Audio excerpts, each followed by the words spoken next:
professionnel, il est important en tout cas de maintenir une disponibilité à ces parents qui ont été aussi confrontés à des vécus, à une crise.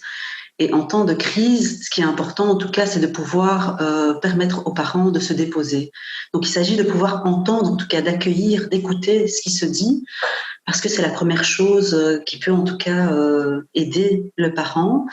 Et quand je dis écouter, pouvoir entendre, c'est avoir cette capacité en tout cas à pouvoir être empathique et à pouvoir être traversé par la vulnérabilité de l'autre tout en essayant de la contenir.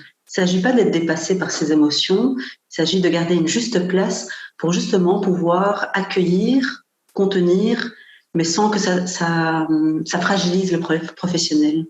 Donc je pense que ça c'est la base de la rencontre et voilà qui permet de rencontrer l'autre. Autre chose aussi, c'est une fois qu'on écoute le parent, qu'on l'entend, il ne s'agit pas de réfléchir directement et de ramener à des solutions concrètes.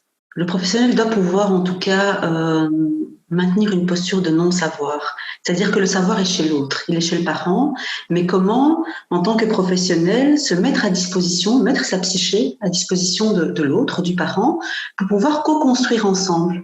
Parce que voilà, le parent qui vient mobiliser, qui vient solliciter un professionnel, qui vient solliciter, qui vient se déposer dans un espace que ce soit un dispositif de soutien à la parenté, que ce soit s'adresser à une péricultrice, à un animateur d'une AMO, ben il vient parce qu'il est un petit peu en détresse. Et donc, il s'agit, comme je disais, de contenir ça, mais en même temps de rester dans une posture horizontale, une position de non-savoir et de co-construire ensemble à partir des ressources de l'autre.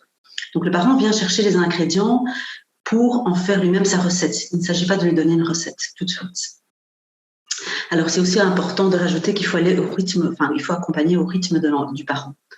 Et ça, c'est un petit peu le b.a.-ba de l'accompagnement. Donc, accompagner au rythme du parent, en fonction de ses capacités, en fonction de ses compétences. Et tout ça, en essayant en tout cas de mobiliser le réseau aussi de ces familles. Parce que travailler en réseau, c'est pas tant se partager le travail, mais c'est plutôt continuer à penser l'autre, continuer à penser que l'autre existe. Et donc, ça le fait exister.